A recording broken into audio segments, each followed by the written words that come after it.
Welcome home, family and fellow citizens of the African Order. I'm here with another video, and the topic of this discussion is 65 years a slave. Recently, Deion Sanders walked out of an interview because the reporter insisted on calling him Deion as opposed to Coach. Deion had expressed that, you don't call Nick Saban Nick, so don't call me Deion, call me Coach.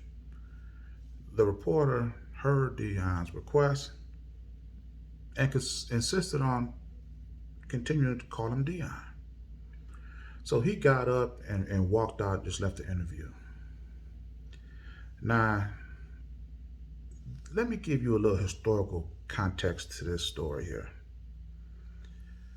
White people always say that Africans sold Africans into slavery, as if the seller has any less responsibility to the problem as the purchaser, but that's the topic for another discussion. What Africans did was they sold the debt that the other African owed to them to the Europeans. The Europeans saw that once a person was indebted to you, you could put them in servitude. So they made an exchange. We'll give you what he owe you and trade or whatever it is, and you give us him and he'll work off what he owe us. So they did that. But the Africans did not know that they was putting them into a whole different category of servitude. Once they discovered this, they went to fight to get their African people back. But the Europeans fought, we lost, and that's how blacks became slaves. They knew that as long as they can keep you in servitude, keep you in debt, that can either keep you enslaved to them or in servitude to them. They built a whole country based off of this concept. Now you look at this country today, and it is over $28 trillion in debt. The United States gross national product is only around $7 trillion, maybe a little bit more. And when you look at the health, the education, the homes we purchase, the cars we buy, all these entities, all these things come attached with years of debt. Your health care, you get into a bad accident or whatever, your bill could be thousands, if not hundreds of thousands of dollars. It'll take you years to pay that off. If you get a quality education, that's $200,000 off rip. It's taking you years to pay that off.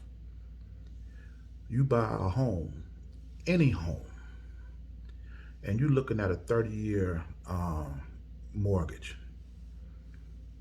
A car, 4 to 5 years. You add up all these years of debt that you are in servitude to,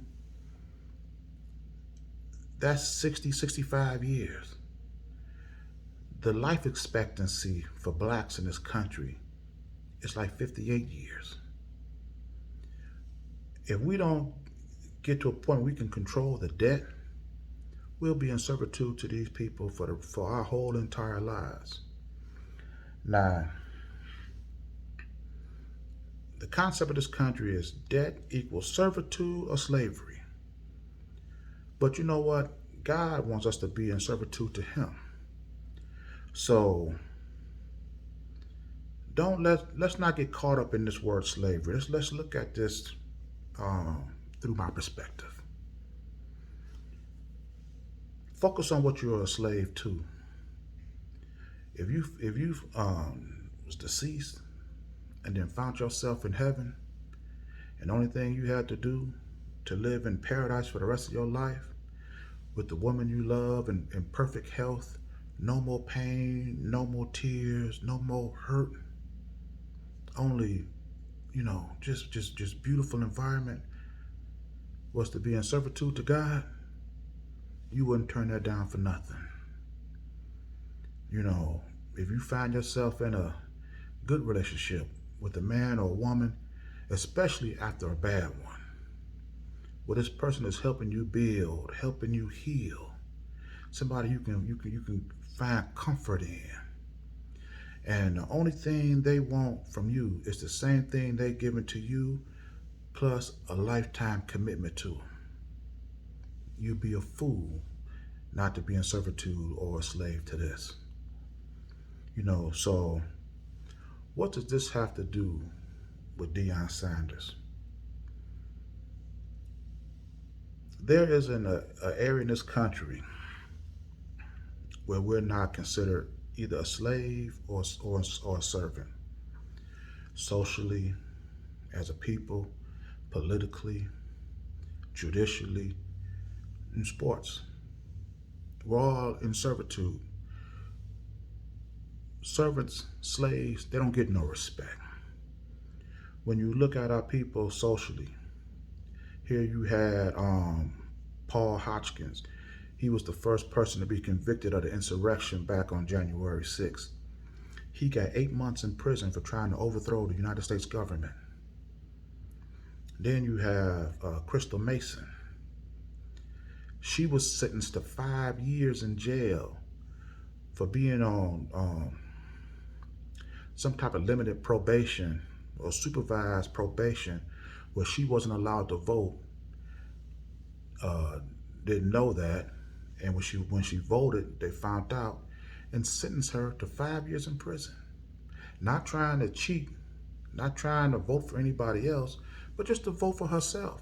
But her supervisor is still in his office. Anything she did, he should bear some type of responsibility for too. But that's a topic for another discussion. But do you see the disparity? One white person is charged with trying to overthrow the government. He only gets 8 months.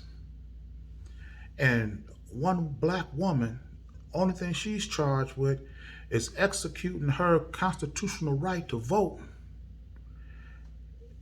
And now she get 5 years in prison.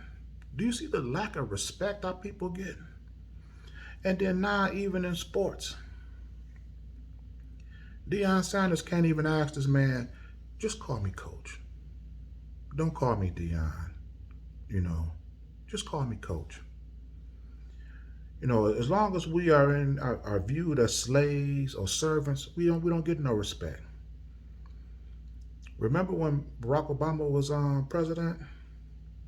What was they calling him? Barry. Remember that? No, Mr. President. No, Commander in Chief. He's calling him Barry. Or Hussein. Some nickname.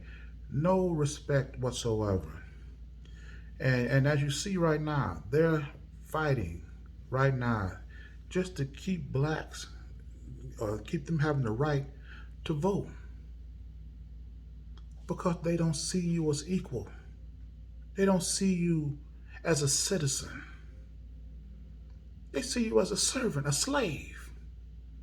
This is why we get no respect nowhere in this country. Deion Sanders, he shouldn't even had to evoke the name of Nick Saban, as a barometer of respect or how you interview a coach. He should have just said, look, bruh, I'm not prime time no more. I'm not playing no more. I'm a coach now. So just call me coach. He shouldn't have to bring up Nick Saban. And the reporter should have just respected his request. You there to get a story, not to be the story. Refer to this man as coach. Ask the questions that you need for your paper or report or whatever you're doing, and keep it moving. Don't make a story out of disrespecting this man.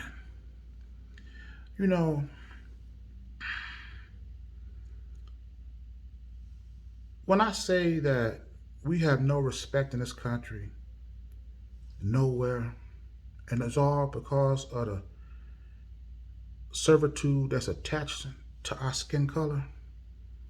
Remember when you used to have to, they encourage you to get a degree? You get a degree, you can get a manager's position.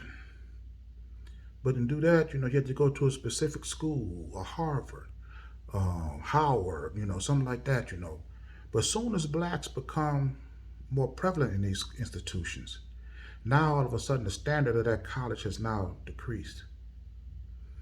And even now, when you used to be able to get a degree to get a manager's position, now because more blacks have degrees, are coming out of colleges with degrees now.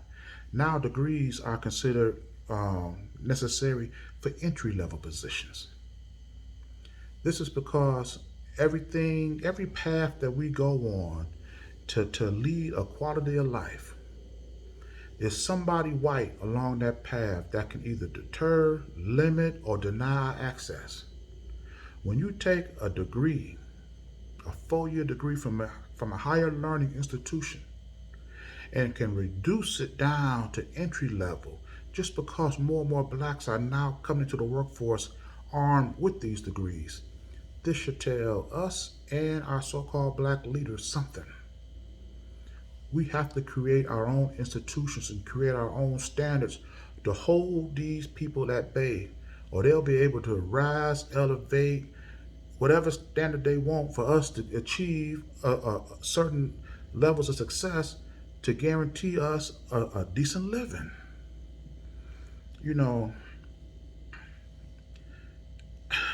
Let me say this.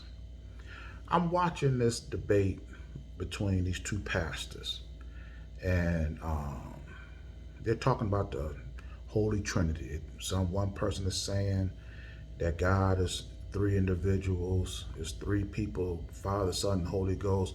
Other person is saying there's 3, but they're all in one, and they're debating back and forth. The visiting pastor, he said that whatever you find yourself, if you find yourself at peace doing it, you will be a fool to leave.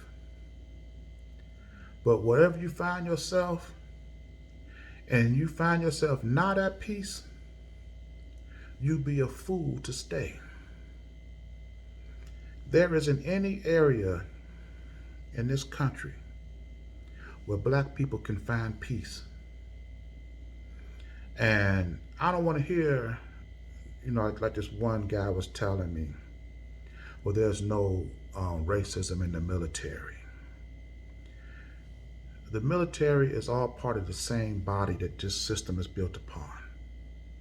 You can't tell me you can find peace in a foot, but the rest of the body is full of racism, but you're just going to stay confined to the foot. The fact of the matter is, as long as white people can apply or remove racism at their discretion, you can never find peace anywhere. The only way you can find peace within this system is if you create an alternative outside of this system. Something that can hold these people at bay. Because right now they have no contention. They have nothing to stop them from, like I say, elevating, lowering, restricting, changing them. Whatever will they wake up with, that's what they'll go with, because there's nothing that we're doing right now to stop it. And if we don't start building essential businesses and industries to service our reoccurring needs, our hunger, our thirst, our clothing, manufacturing, homes, cars, electronics, all the things that we buy right now, we're going to always be considered slaves. We're going to always be considered servants. And we're going to be looking like fools, being unhappy, struggling, and just refusing to leave. Let me say this before I leave out of here. Our respect must not come from our position in life. Our respect must come from what we determine our position in life. White people are never going to put us in a position where they can elevate us to be equal to them. They're never going to do that. The only way we're going to achieve respect in this country, respect on this planet, is by determining our own will, by elevating ourselves to an adult status where we don't have to ask or seek permission from Whitey to do anything. We hunger, we need to build businesses and industries to feed us. We thirst, we need to build businesses and industries to quench our thirst. We need shelter, we need to build businesses and industries to provide us shelter. We need cars, we need to build businesses and industries to build our vehicles. We need protection. We need to build businesses and industries to provide that. This goes on and on. Nobody is going to respect you by giving you everything that you need, because all they know they got to do is just stop or even threaten to stop. And they'll decimate your society. So we got to get it together. Find new leadership. Find somebody that's going to take us out of this situation and put us in that we can relish, we can grow, develop, and pass on to our children. So I'm going to leave this video here. And if you like this message, please consider sharing it. And if you like the content, consider subscribing to the channel. And as with this video, as with all my videos, it is for the complete liberation of my people. And I'll see you in my next message. Ashe.